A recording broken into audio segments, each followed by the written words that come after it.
নমস্কার। আমি বাপি ব্যানার্জি আমার সহযোগী ব্রিজেশ এলাহির সাথে আসানসোল টাইমস আপনাদের স্বাগত জানাই। আমরা জানি যে যেকোনো মানুষের মানুষ এর মতো মানুষ হয়ে গ গড়ে ওঠার ক্ষেত্রে শিক্ষা এক অতি প্রয়োজনীয় বস্তু এবং আজ আমাদের এই দেশে উচ্চশিক্ষা অত্যন্ত মূল্যবান এক বস্তু। যার জন্য আজকালকার দিনে মানুষকে নিজের বাড়ির থেকে অনেক দূরে দূরান্তেও যেতে হয়। কিন্তু আসানসোলে Asansol institute of engineering and management polytechnic, এই যে ইনস্টিটিউট, এই ইনস্টিটিউটের পক্ষ থেকে মানুষকে এই আসানসোলের শহরের মধ্যেই তাদের ছেলেমেয়েদের উচ্চশিক্ষার জন্য যে একটি সুযোগ করে দেওয়া হয়েছে, সেই সুযোগ যিনি করে দিয়েছেন, এই ইনস্টিটিউটের কর্ণধার এইচ.এন. মিশ্র আজ আমাদের সাথে উপস্থিত আছেন। স্যার, আসানসোল টাইমসে আপনাদের স্বাগত। ধন্যবাদ, আপনারা এখানে এসেছেন। খুবই খুশি হলাম যে আপনারা যেমন খারাপ সংবাদ পরিবেশন করেন, আবার ভালো সংবাদ পরিবেশন করার জন্য আপনারা কিন্তু সচেষ্ট থাকেন। তাই আবার আপনাদেরকে ধন্যবাদ জানাচ্ছি।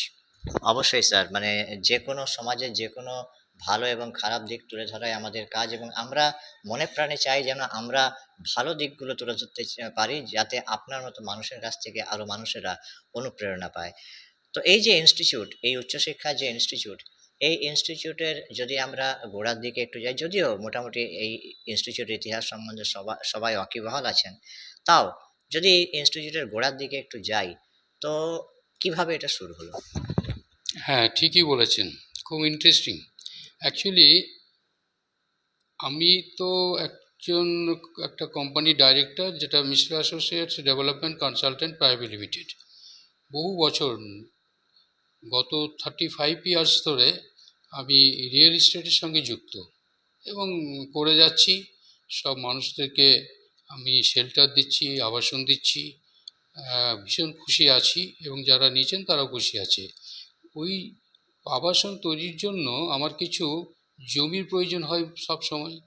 তো জমি এখানে, এই যেখানে আমরা বসে আছি যে কলেজে, এই জমি হচ্ছে 22 বিঘে জমি। আমি এই 22 বিঘে জমিকে কিনে রেখেছিলাম যে আবাসন প্রকল্প ছাড়াও সমাজের কাজে লাগবে এমন কিছু একটা করব। তো প্রথমে আমি ঠিক করেছিলাম এই 22 বিঘে জমির উপরে একটা হসপিটাল করব। কেননা আমাদের এখান থেকে 36 থেকে 40 কিলোমিটার দূরে মিশন হসপিটাল ছাড়ার কোনো হসপিটাল ছিল না, এটা আমার মাথায় ছিল। তো হসপিটাল করবে এবং ভালো উচ্চ দরের উচ্চ স্থানে নিয়ে যাব এই হসপিটালটাকে, এটা ঠিক করেছিলাম। এবং আমি সেই সময় অনেক ডাক্তারদের সঙ্গে কনসাল্ট করছিলাম। আমাদের ওয়েস্ট বেঙ্গল ছাড়াও সাউথের কিছু ডক্টরের সঙ্গে আলোচনা করছিলাম। আমার মনে হয়েছিল যে এই দিকের লোকেরা সমস্ত চলে যাচ্ছে ওই দিকে ডাক্তারি পড়তে কিংবা স্বাস্থ্য সেবা নিতে। তো আমি চিন্তা করলাম সেটা যদি করতে পারি খুব ভালো হয়। পরে আমি বেশ কিছু পেশেন্ট এই মিশন হসপিটাল বা আরও অন্যান্য অনেক হসপিটালে যখন যেতাম, তখন আমি খুব একটু আবেগপ্রবণ। আমি যখন যেতাম তখন দেখতাম বেশ কিছু লোক লিফট দিয়ে আসছে, নামছে, যাচ্ছে। আমিও তাদের সঙ্গে আসছি, নামছি, যাচ্ছি। ওই আমাদের বন্ধুবান্ধব, তাদের রিলেটিভ বা আমাদের রিলেটিভের মধ্যে হসপিটালে ভর্তি হয়ে আছে দেখে আমার একটু মন খারাপ হয়েছিল। যারে এই হসপিটাল করেছে যারা, তাদেরকে ধন্যবাদ জানাই, কিন্তু এই হসপিটালে যারা এসেছেন তারা কিন্তু খুব শোকাহত, মর্মাহত, দুঃখিত, বেদনার পরিপূর্ণ মানুষেরা। তো আমার তখন একটু মন খারাপ হলো। আমি তখন আর হসপিটাল করব করে এটা যদিও পরিকল্পনা করেছিলাম, কিন্তু আমি উইথড্র করলাম আমার মনের দিক দিয়ে। আমি তখন আমার মিসেসের সঙ্গে আলোচনা করলাম যে দেখো, আমার হসপিটাল করার ইচ্ছে। আমার মিসেসও বলেছিলেন যে হ্যাঁ, হসপিটালটা ঠিক আছে, আরও অনেকেই আছে যারা ডাক্তার আছেন বাড়িতে বা সমাজে, তারা হয়তো করবে। তো আমরা ঠিক করেছিলাম যে আমরা একটা শিক্ষা প্রতিষ্ঠান করব এখানে, অন্য কোনো কাজে না লাগিয়ে শিক্ষা প্রতিষ্ঠান করব। তো আমি আমাদের এখানে যারা ডিগনিটারিজ আছে তাদের সঙ্গে আলোচনা করলাম। আমাদের education department West Bengal government, তাদের সঙ্গে আলোচনা করলাম। আলোচনা করার পরে দেখা গেল যে আমার কাছে যা ডকুমেন্টস আছে তা অ্যাপ্রুভাল নিতে কোনো অসুবিধা হবে না। তার জন্য ইনফ্রাস্ট্রাকচার ওদের হ্যান্ডবুকে যা আছে সেই ইনফ্রাস্ট্রাকচার তৈরি করতে পারবো।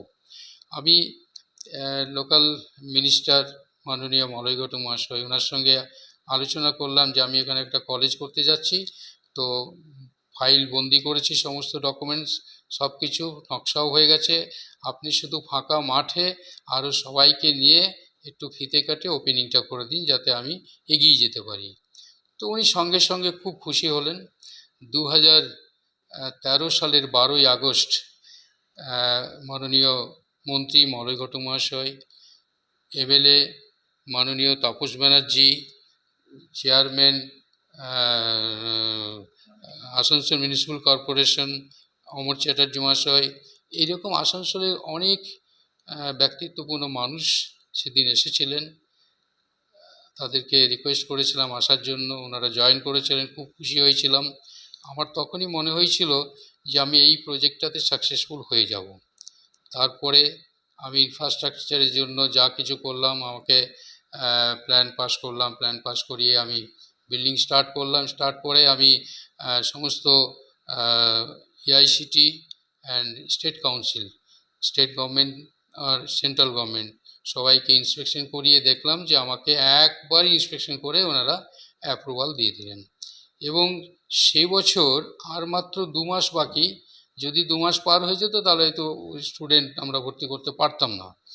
আমরা তারপরে এই মিশ্র অ্যাসোসিয়েটস, এটা সবারই কাছে যারা চেনে অনেকেই চেনে, সেই সেন্সে আমরা কলেজ করছি এইটা শুনে লোকে খুব একটু কিউরিসিটি দেখালো, আমাকে ফোন টোন করছে, সবাই আছে, আমরা হ্যাঁ করছি।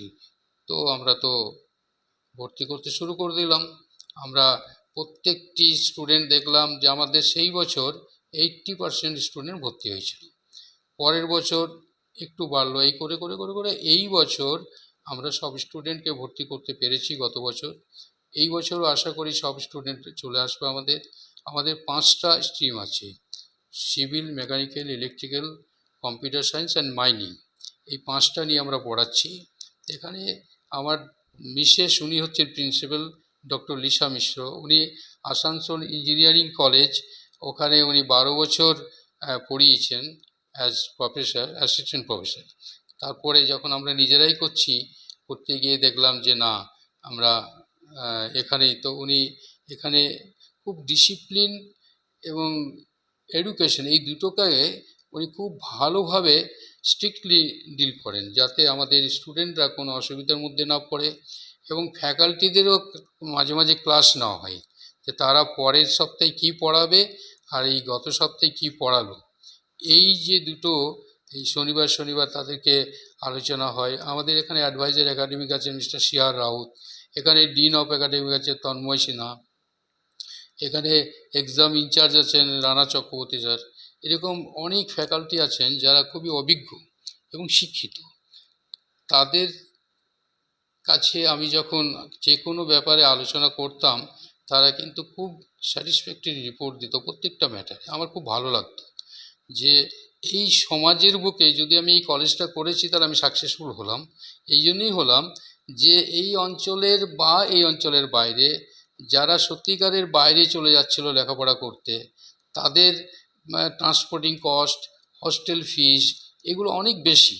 এই আমাদের এখানেই যদি এই ধরনের কলেজ হয় আর বাড়ির থেকে আসা যাওয়া করতে পারে তাহলে তো অনেক কম খরচের মধ্যে ভালো এডুকেশন পাবে। এবং আমরা প্র্যাকটিক্যাল ট্রেনিংগুলো ভালো ভালো কোম্পানিতে আমরা করাই, ইসিএল বলুন, ইসকো বলুন, টাটা কনসালটেন্সি বলুন, টাটা পাওয়ার বলুন, আইপিএল বলুন, এদিকে আমাদের রেলওয়ে বলুন, ইস্টার্ন রেলওয়ে, সব জায়গাতে আমাদের ট্রেনিং হয়, তাদের সঙ্গে টাই আপ করা আছে। তারপরে আমাদের বড় বড় কোম্পানি এসে এখানে প্লেসমেন্ট দিচ্ছে, সেগুলো দেখে স্টুডেন্টরা খুশি হচ্ছে। অনেক স্টুডেন্টরা বাইরেও চলে যাচ্ছে চাকরি বাকরি করতে, লোকালও কিছু ছেলেমেয়েরা চাকরি পায়। তো আমাদের কলেজ মোটামুটি একটা প্রতিষ্ঠিত হয়েছে, সমাজের বুকে আমরা প্রেজেন্ট করতে পেরেছি এই কলেজকে। আমরা ভীষণ নিজেকে গর্ববোধ করছি যে হ্যাঁ, আমরা যেটাতে হাত দিয়েছি আমরা সাকসেসফুলি চালাতে পারছি বা পারবো।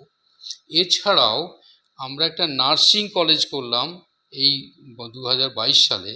সেটা হচ্ছে জিএনএম 3 বছরের কোর্স আর বিএসসি নার্সিং 4 বছরের কোর্স। যখন এই কোভিডের সময় আমি টিভির সামনে দাঁড়িয়েছিলাম, বসেছিলাম, দেখলাম যে প্রচুর নার্স এখান থেকে বেরিয়ে চলে যাচ্ছে। বাচ্চার মা, হয়তো 3 বছর, 2 বছর, 1 বছর বয়স বাচ্চার, তার মা নার্সিং, তাকে সার্ভিস দিতে হবে হাসপাতালে কিংবা নার্সিং হবে, সে বাড়ি যেতে পারছে না। দুটো কারণে, একটা কারণ হচ্ছে যে এখানে পেশেন্টদেরকে দেখতে হবে, অন্যদিকে বাচ্চার ইনফেকশন হয়ে যেতে পারে, যেহেতু হসপিটালে বা নার্সিংহোমে চাকরি করছি। এইগুলো দেখে আমি ভীষণ কষ্ট পেয়েছিলাম সেই সময়।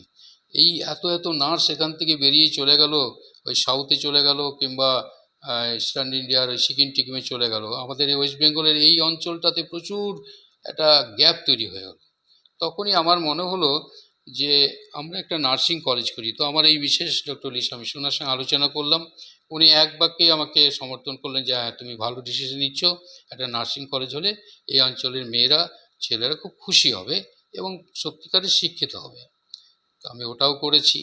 ওটাও আমাদের সমস্ত hospital, district hospital, railway hospital, আমাদের কেয়ার, রয়্যাল কেয়ার হসপিটাল, আমাদের বড় বর্ধমানের একটা হসপিটাল আছে বড়, আমাদের হলদিয়াতে আছে একটা college and medical hospital, medical college and hospital. এইভাবে আমাদের 3200 বেডের সঙ্গে টাই আপ আছে, যে কোনো জায়গায় গিয়ে ওরা ওখান থেকে ট্রেনিং নিতে পারবে। এইভাবেই আমরা চালিয়ে যাচ্ছি। আমরা প্রতি বছর অনেকগুলো প্রোগ্রাম করি, সেই প্রোগ্রামগুলো আমাদের সিরিয়ালি করতে হয় এবং আমরা করে যাচ্ছি দীর্ঘদিন ধরে, যখন থেকে আমরা এটা ওপেনিং করেছি।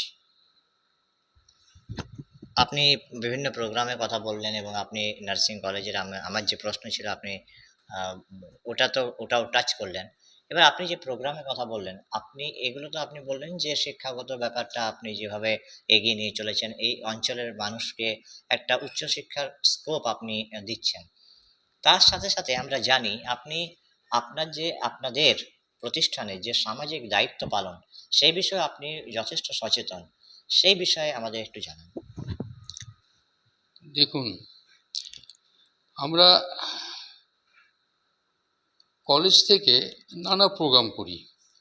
যেমন ধরুন, সমাজের কাজে লাগবে, সেটা তো একটা শিক্ষামূলক প্রতিষ্ঠান। আমরা হায়ার স্টাডিতে যেতে পারবে এখান থেকে, সে হয়তো পিএইচডি পর্যন্ত করে দিতে পারবে, পোস্ট ডক্টরেট করতে পারবে, কিন্তু এখান থেকে আমরা পড়িয়ে তাদেরকে পাঠালে তবেই করতে পারবে। ওটা একটা সমাজ সেবামূলক তো হচ্ছেই, শিক্ষার প্রতিষ্ঠান তৈরি করেছি বলে। কিন্তু তার চতুর্পার্শ্বে আমাদের অনেক কাজ করতে হয় এবং আমাদের মতো মানুষদের করা উচিত যারা সমাজ সচেতন মানুষ।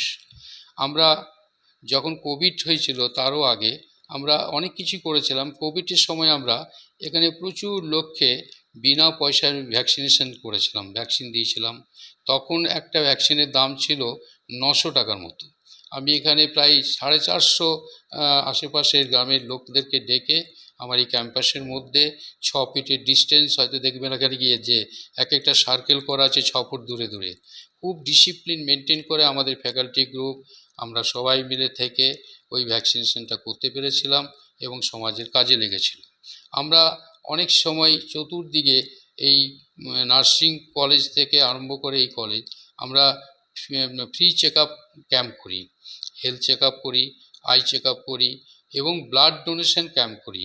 তাছাড়াও আমরা ট্রি প্ল্যান্টেশন প্রোগ্রাম করি।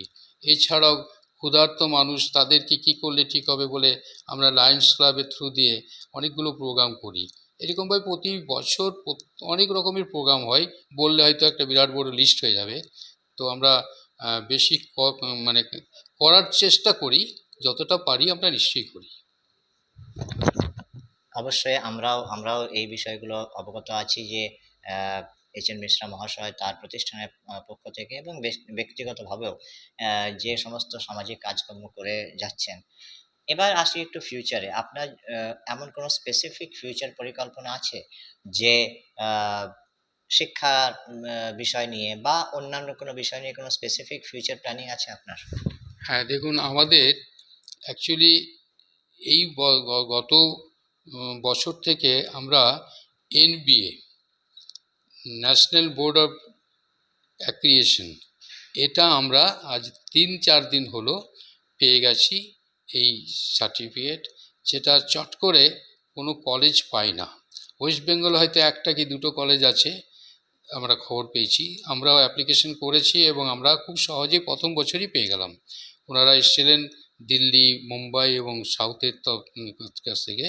ওখানে 3জন বিরাট বড় অফিসার, সব আইআইটির পাশ করা, তারা এসে ইন্সপেকশন করে দেখে আমাদের এনবিএ ক্লিয়ারেন্সটা দিয়ে গেছেন।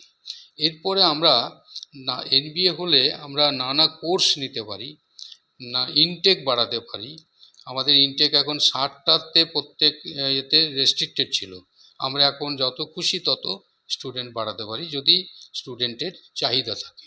এদিকে আমরা আরও কোর্স ইন্ট্রোডিউস করাচ্ছি, যেমন মৌলানা আব্দুল কালাম ইউনিভার্সিটি অ্যান্ড আমাদের স্বাস্থ্য ডিপার্টমেন্ট, হায়ার এডুকেশন ডিপার্টমেন্ট, এদের কাছ থেকে আমরা ক্লিয়ারেন্স নিয়ে বিবিএ এবং বিবিবিসি অনেক জায়গায় পড়ানো হয়, কিন্তু আমাদেরটা ওইভাবে ওখান থেকে নিতে হবে যাতে আমাদের কোয়ালিটিটা ঠিক থাকে সব দিক দিয়ে। তো বিবিএ বিসি আমাদের এবারে আমরা কোর্সটা ইন্ট্রোডিউস করাচ্ছি। এরপরে আমরা অনেকগুলো ডিপ্লোমা কোর্স আমরা আবার নেওয়ার চেষ্টা করছি।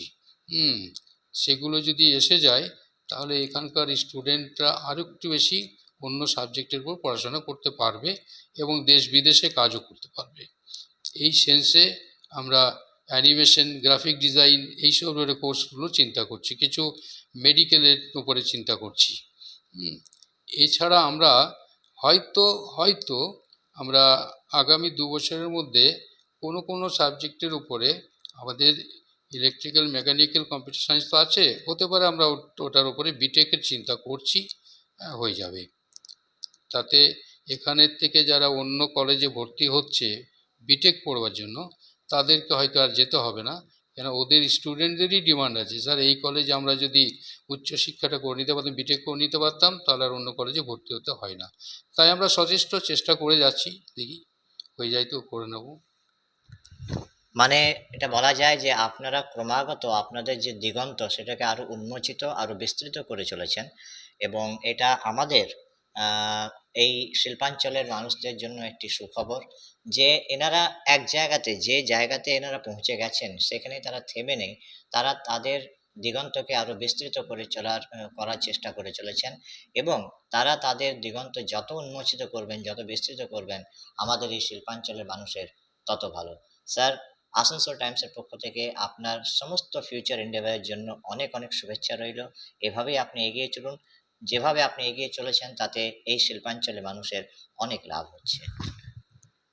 আমিও আসানসোল টাইমসের পক্ষ থেকে, আমাদের এই কলেজের পক্ষ থেকে, দুটো কলেজের পক্ষ থেকে এবং অন্য কোম্পানির পক্ষ থেকে অ্যাজ ডাইরেক্টর বলছি, আপনাদের যারা দর্শক আছেন তারা নিশ্চয়ই খুব নিষ্ঠার সঙ্গে মনোযোগ দিয়ে আপনাদের সমস্ত খবর শোনেন, দেখেন, এ খবর আমার কাছে আছে।